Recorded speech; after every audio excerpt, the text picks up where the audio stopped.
ये आकाशवाणी है। कौसल्या।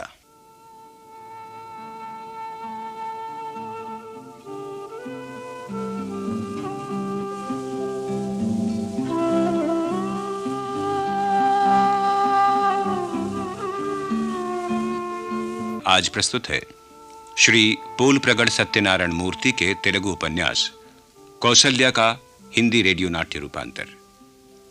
रेडियो रूपांतरकार हैं श्री प्रशांत पांडे। लीजिए सुनिए नाटक कौसल्या। आज प्रस्तुत है इस नाटक की पहली कड़ी।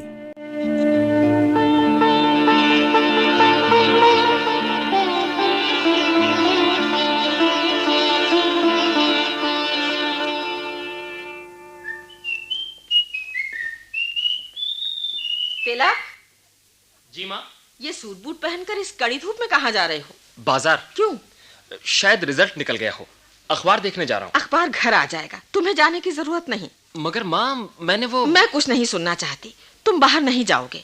रिजल्ट जानने के लिए ये उतावलापन क्यों? काकीनाडा मेडिकल कॉलेज में 7,000 रुपए दान दिए हुए 1.5 साल हो गया है, लेकिन तुम पीयूएस परीक्षा में पास नहीं हो रहे हो। मार्च में भी फेल हो गए और सितंबर में भी। माँ, अभी सितंबर का रिजल्ट निकला कहाँ है? बिना रिजल्ट निकले तुमने कह दिया कि मैं फेल हूँ। ये कहाँ का न्याय है? न्याय और अन्याय में खूब समझती हूँ। मैं जानती हूँ तुम्हारा रिजल्ट क्या होगा। कैसे? कैसे क्या? तुमने उसी दिन कहा था तुम्हारे 2 पेपर खराब हो गए। एक पेपर तो सभी लड़कों का खराब हुआ है माँ। कोर्स से हटकर सवाल पूछे गए थे। सब कहते हैं उस पेपर में मॉडरेशन होगा। MBBS में भर्ती होने की इच्छा रखने वाला मॉडरेशन में पास होगा? राव साहब पेरूमालैया का नाती और मॉडरेशन में पास होगा? ये कहते हुए तुम्हें शर्म नहीं आती? माँ, तुम तो हर बात में नाराज हो जाती हो। जब भी कुछ समझाना चाहता हूँ बस यही कहती हो कि मैं अपनी बात का समर्थन कर रहा हूँ। बस करो। अपने पिता से तुम्हें और कुछ मिला हो या ना मिला हो, ये झूठी अकड़ जरूर मिली है।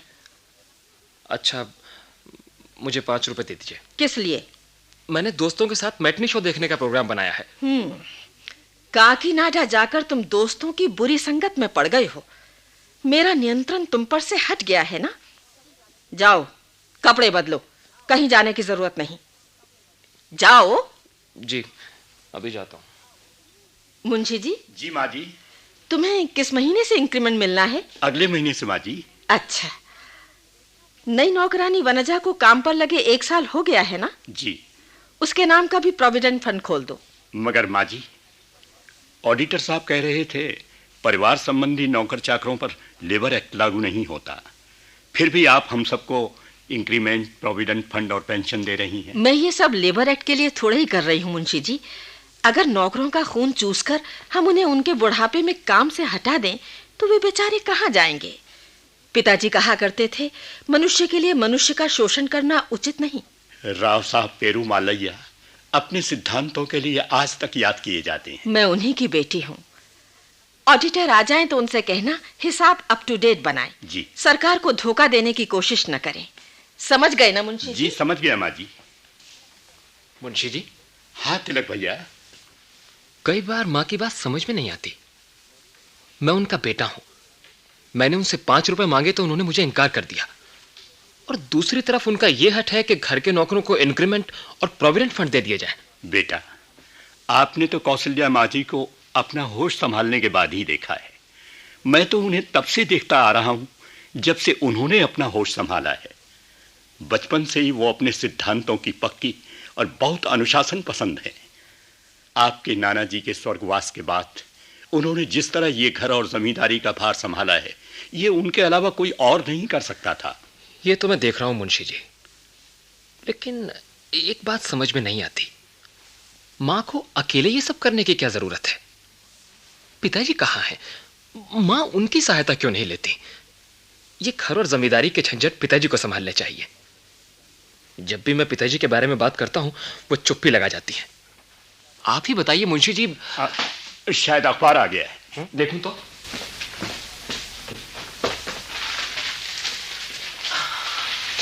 हाँ, रिजल्ट तो निकला है। कहाँ है मेरा रोल नंबर?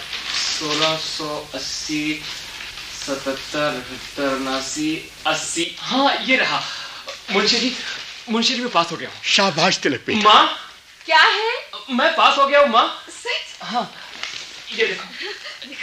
ये देखो मेरा नंबर, मैं पास हो गया हूँ। सच?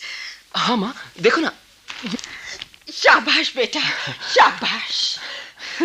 मैंने बेकार ही तुम्हें डांट दिया। माँ, मैं क्या करूं तिलक, मैं तुम्हें अपनी सारी आशाओं और आकांक्षाओं का केंद्र मानकर जी रही हूं बेटे।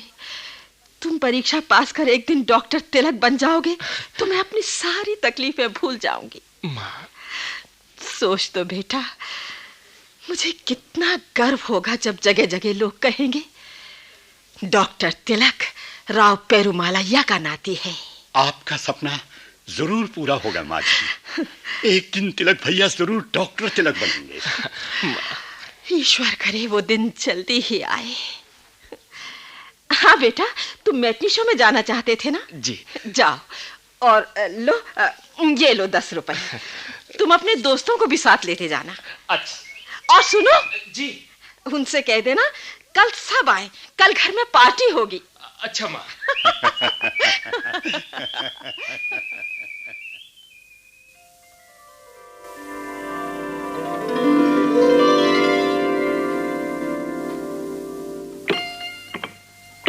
अच्युत रामैया के छोटे भाई, आज 20 वर्ष बाद तिजोरी से तुम्हारी तस्वीर निकाल रही हूं। ये राव पेरुमालैया की बेटी कौसल्या तुम्हारा सारा दर्प और अभिमान चोर करना चाहती है। लोग समझते थे कि स्वतंत्रता संग्राम में तुम्हारे जेल से छूट आने के बाद यदि मैं अपना स्वाभिमान छोड़कर तुम्हारे साथ रहने चली जाती तो शायद ज्यादा सुखी रहती। लेकिन देखो, मैं अब भी कम सुखी नहीं हूं। हमारा बेटा तिलक आज पीयूसी की परीक्षा में पास हो गया है। वो एक दिन डॉक्टर तिलक बनेगा। लेकिन तिलक के हृदयहीन कठोर बाप तुम्हें क्या? तुम अपने देश प्रेम और आदर्शवाद को संभाले बैठे रहो अपने पुल्लेटी कुर्रू गांव में और अपने स्वर्गवासी भाई के बच्चों का भविष्य बनाते रहो।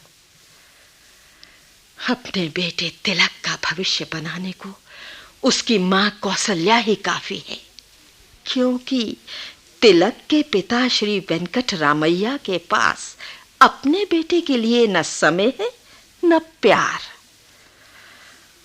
उस निर्दय ने जन्म से आज तक बेटे का मुंह तक नहीं देखा है। निर्मम पत्थर।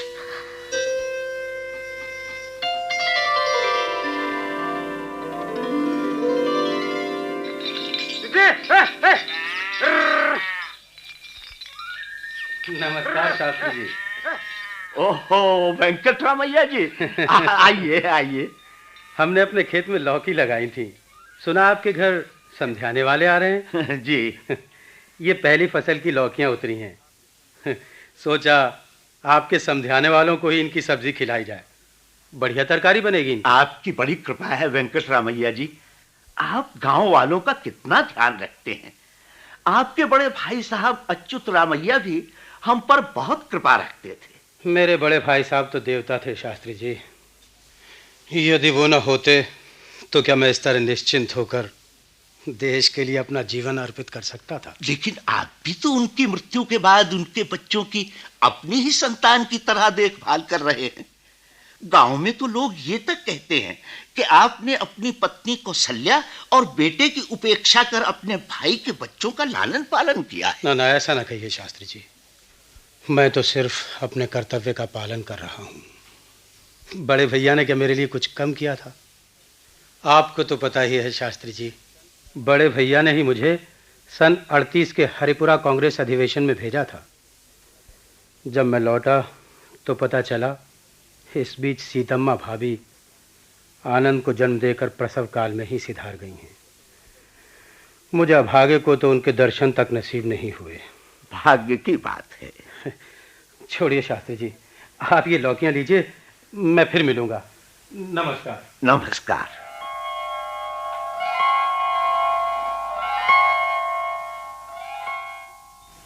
क्या कहते हैं गांव वाले?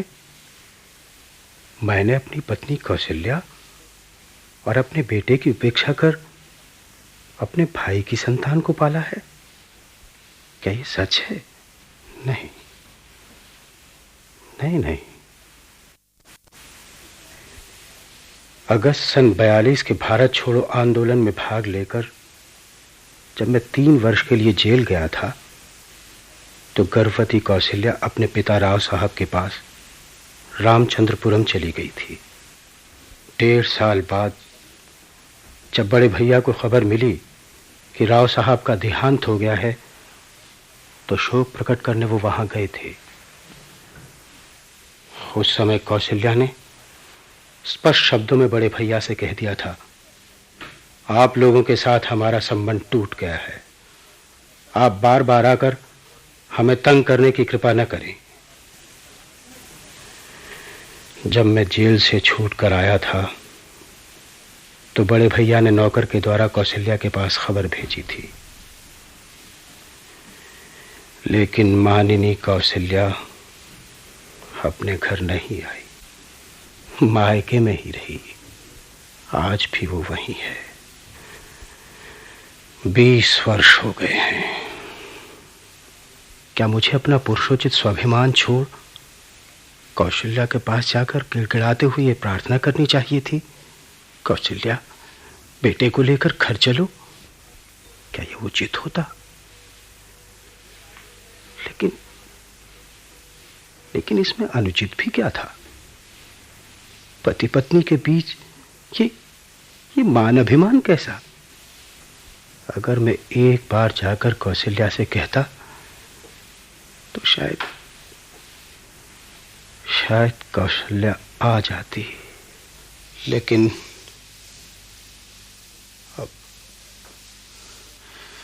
अब क्या हो सकता है? चाचा जी। कौन? विशालाक्षी?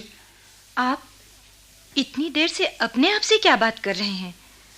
मैं बगल के कमरे में पूजा कर रही थी, समझी कोई आया हुआ है। पूजा समाप्त कर आई तो देखा आप स्वयं अपने आप से बात। नहीं, ऐसे कुछ।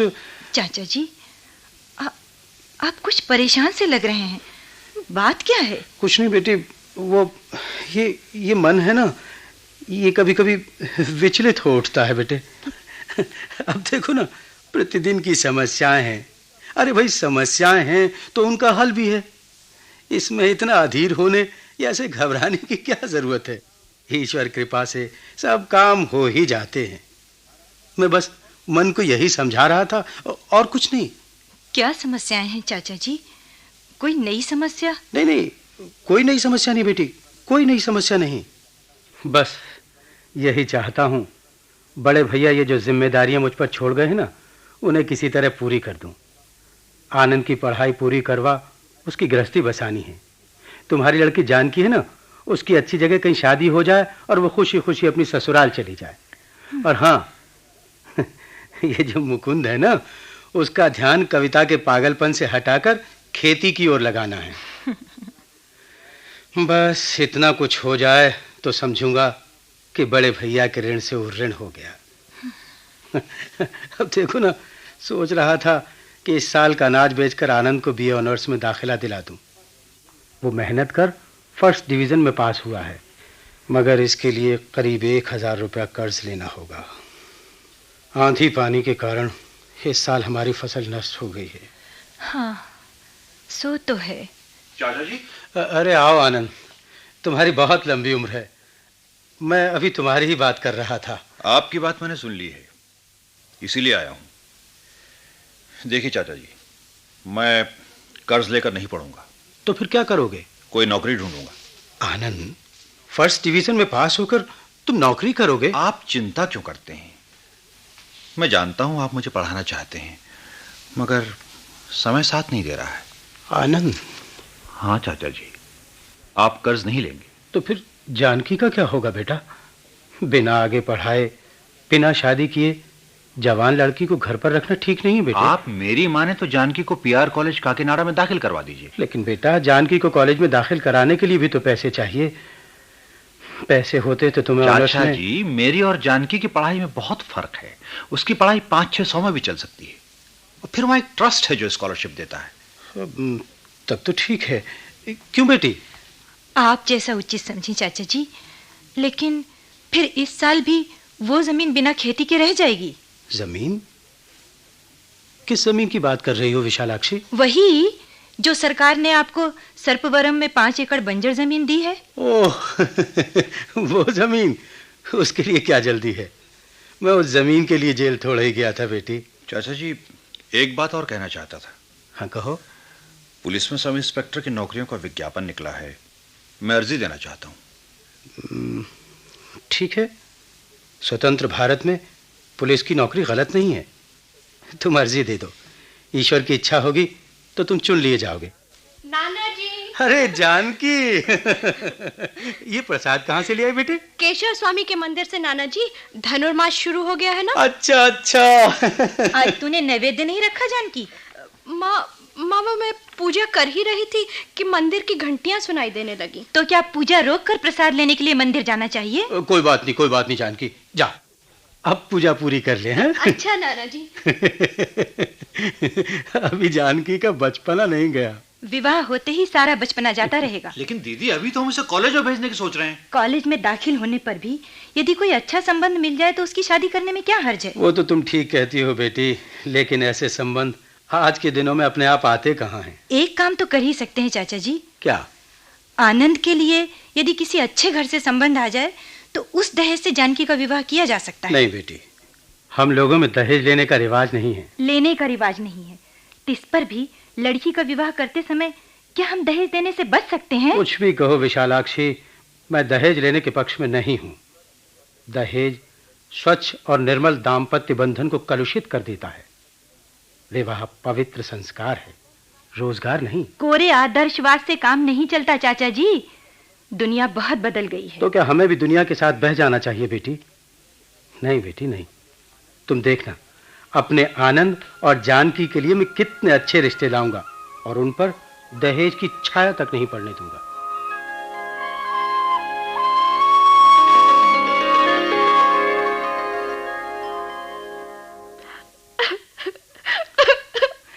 रो मत वंजा, मर्दों की बात ही ऐसी होती है, हम औरतों को किसी तरह निभाना ही होगा। शेषम्मा चाची, किसकी बात कर रही हो? अरे यही अपनी नौकरानी वंजा से कह रही हूँ। क्यों, क्या हो गया? कहती है कल से कुछ खाया नहीं है। क्यों? हम तो नियम से तनख्वाह देते हैं। नहीं, वो बात नहीं कौशल्या बेटी। फिर क्या बात है? इस वंजा का मालिक रोज कोई ना कोई झगड़ा कर घर से चला जाता है। ये जाकर उसके पैर पकड़ उसे मनाती है और घर ले आती है।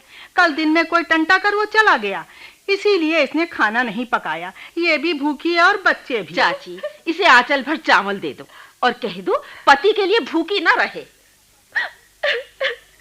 मालकिन का भला हो, मैं बच्चों को तो खिला दूंगी लेकिन खुद नहीं खाऊंगी। अगर मेरा घर वाला लौट आया तो खाऊंगी, नहीं तो भूखी रहूंगी।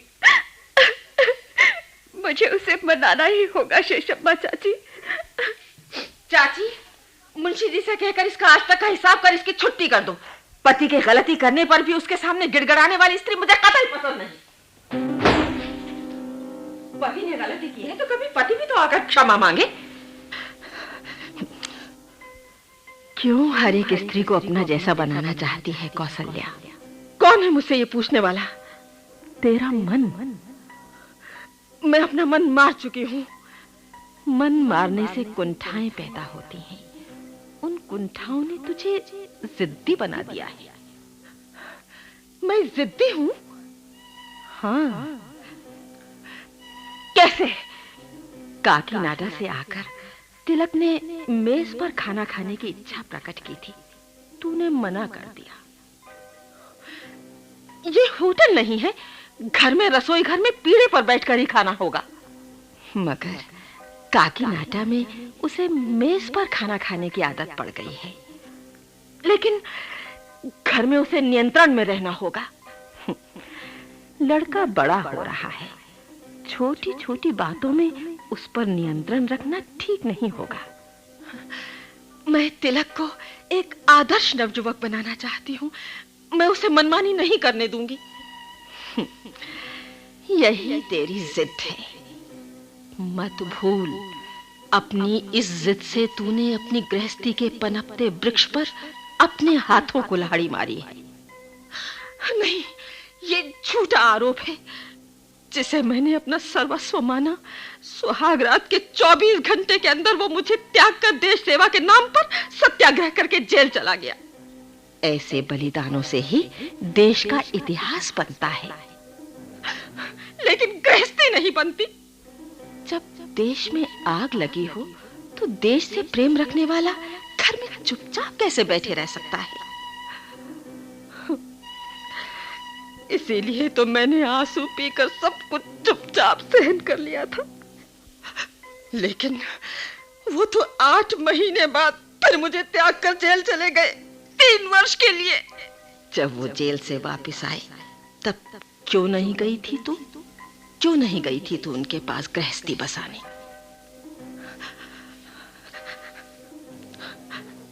तब तक मानसिक रूप से मेरा उनके साथ संबंध टूट चुका था। फिर वो भी तो नहीं आए मुझे बुलाने। वो चुप रहे, मैं भी चुप रही।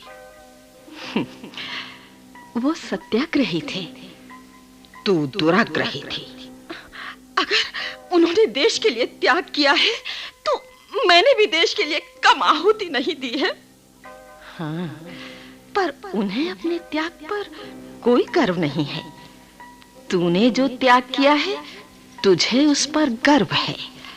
इसी गर्व के कारण तूने ये आदेश दिया है कि तेरे बेटे को उसके पिता का नाम ना मालूम हो सके। हाँ, मैं ही उसकी पिता हूँ, मैं ही उसकी माता हूँ। देख, जिद के कारण तूने अपना जीवन नष्ट किया। अब बेटे को हाथ से मत खो देना। नहीं, नहीं। सुन, अपनी इस जिद को ढीली करके तो देख, कितना सुख मिलता है।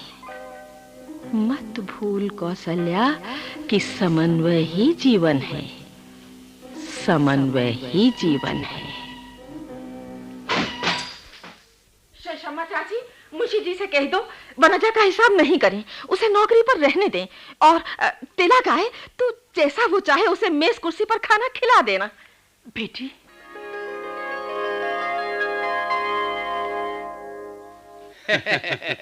मैं सच कह रहा हूं वेंकट रामैया जी, देश के लिए जीवन उत्सर्ग करने वाले आप जैसे सच्चे देशभक्त के घर में मेरी लड़की जाए, ये मेरा बहुत बड़ा सौभाग्य होगा। लड़की आपने देखी ली है, जैसा नाम है ज्योति वैसी ही सुंदर है। पीयूसी की परीक्षा पास की है इस साल, संगीत भी जानती है। और क्या माधवराव जी? और सबसे महत्वपूर्ण बात ये कि मेरी जायदाद का 3रा हिस्सा इसी को मिलेगा। दस्तावेज पहले से ही तैयार हैं।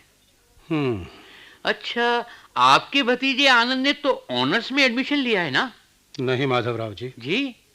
उसने पुलिस सर्विस के लिए इंटरव्यू दिया है। कोई बात नहीं अजी, लड़के की योग्यता तो इसी बात से प्रकट हो रही है कि खुद ना आकर उसने आपको लड़की देखने भेजा है। लड़की आपने देखी ली है, यदि आपने उसे स्वीकार कर लिया तो मेरी ज्योति आपके घर को उजाले से भर देगी। अरे क्या सोचने लगे वेंकट रामैया जी? कुछ नहीं माधवराव जी। अच्छा, अब मैं चलूंगा, आपको शीघ्र ही खबर दूंगा। अच्छा, नमस्ते। रामदास जी, वेंकट रामैया जी को बस स्टैंड तक पहुंचा दो। जी बहुत अच्छा।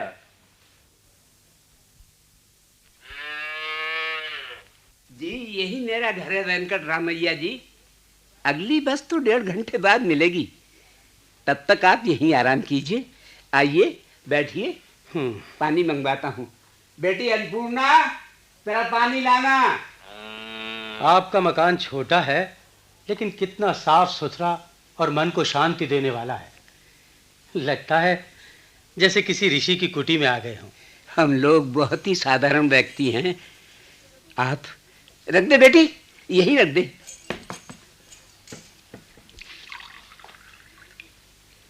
लीजिए। ये आपकी लड़की है? जी। शादी हो गई इसकी? इसी कोशिश में हूँ। कहाँ तक पढ़ी है? ज्यादा नहीं पढ़ा सका, 5वीं तक पढ़ने के बाद अब घर का काम संभाल रही। कुछ संगीत वगैरह? माधवराव जी की बेटी ज्योति इसकी सहेली है। जब ज्योति संगीत सीखती थी तो इसे भी पास बिठा लेती थी, इसीलिए थोड़ा बहुत गा लेती है। कोई लड़का हो आपकी दृष्टि में तो बतलाइएगा। मेरे गांव में एक लड़का है। बतलाइए, कहाँ? मेरे ही परिवार में। क्यों मजाक कर रहे हैं वेंकट रामैया जी? आप में और मुझ में जमीन आसमान का अंतर है। मजाक नहीं रामदास जी, मैं अपने आनंद की बात कर रहा हूँ। अगर वो आपको स्वीकार हो तो। क्या कह रहे हैं आप? सच कह रहा हूँ। मुझे माधवराव जी का ऐश्वर्य, ज्योति का सौंदर्य, उसकी ऊंची शिक्षा, उसका चंचल स्वभाव कुछ भी पसंद नहीं आया। वो लड़की आनंद के लिए उपयुक्त नहीं है। आपकी बेटी अन्नपूर्णा मुझे शांत, गंभीर, विनयी और लजीली लगी। अगर आपको आपत्ति न हो तो। मुझे अपने कानों पर विश्वास नहीं हो रहा है। देखिए, मुझे आपकी कन्या अच्छी लगी है।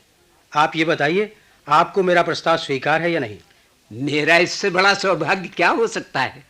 लेकिन क्या? माधवराव जी की बेटी ज्योति को ठुकराकर आप मेरी बेटी पूर्णा का रिश्ता स्वीकार कर रहे हैं। इस पर माधवराव जी क्या सोचेंगे? इसकी आप चिंता मत कीजिए रामदास जी।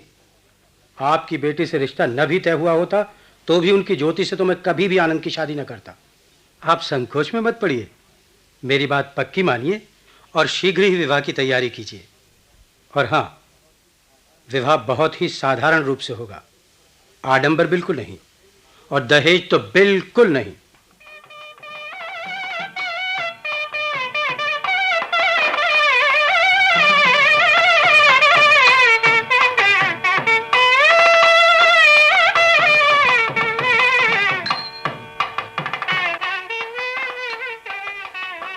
अरे बेटी विशाला, विशाला कहाँ हो तुम? पालकी में बिछाने के लिए धुला वस्त्र चाहिए। अभी लाती हूँ चाचा जी। आनंद, जानते हो तुम्हारे ससुर बहुत गरीब हैं। तो क्या हुआ? लड़की भी बहुत सुंदर नहीं है। सुंदरता में क्या रखा है दीदी, शिक्षा और संस्कार होने चाहिए। वे भी शून्य है। क्या? लड़की केवल 5वीं तक पढ़ी हुई है। सच? एक कमी हो सकती है, 2 कमियां हो सकती हैं, लेकिन इस तरह का संबंध चाचा जी को न जाने कहाँ मिला। चुप करो दीदी, चाचा जी सुनेंगे तो दुखी होंगे। तो क्या तुम चुप रहोगे? दीदी, विवाह मंडप में जाने से पहले कोई तमाशा करना क्या ठीक होगा? हमारी इज्जत भी मिट्टी में मिलेगी और चाचा जी का भी अपमान होगा। तो कुछ नहीं दीदी, अब जैसा हो रहा है होने दो। अच्छा, मैं पंडाल में जा रहा हूँ। आनंद,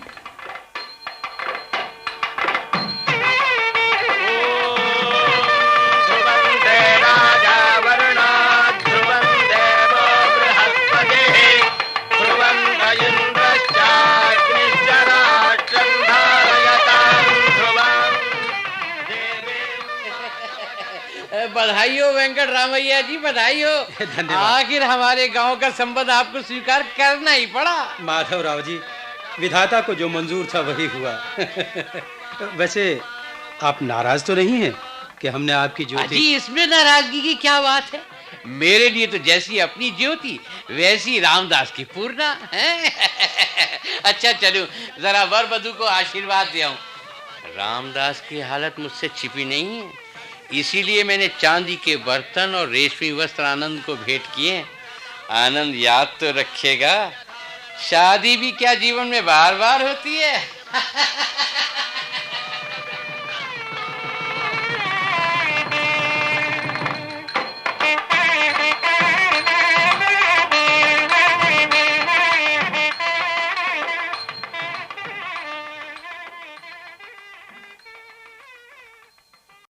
कौसल्या। अभी आपने श्री पोल प्रगड़ सत्यनारायण मूर्ति के इस तेलुगु उपन्यास का हिंदी रेडियो नाट्य रूपांतर सुना।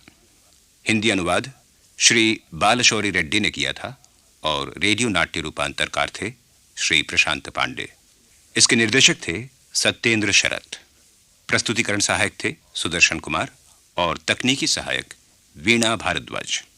नाटक में भाग लेने वाले कलाकार थे जयमिनी कुमार वीरेंद्र, विश्व Mohan Badola, R.H. Chishti, Neeraj Sharma, B.N. Raizada, B.L. Tandon, Gurjeet Kaur, कुसुम मिश्रा, मंजू रायजादा, रानी टंडन, कान्हा पंत, रामावतार शर्मा और राजकुमारी प्रसाद। आज आप इस नाटक की पहली कड़ी सुन रहे थे। कल इसी समय इस नाटक की दूसरी और अंतिम कड़ी प्रसारित की जाएगी। केंद्रीय नाटक एकांश के लिए तैयार किए गए इस नाटक को आकाशवाणी के दिल्ली केंद्र से प्रसारित किया गया।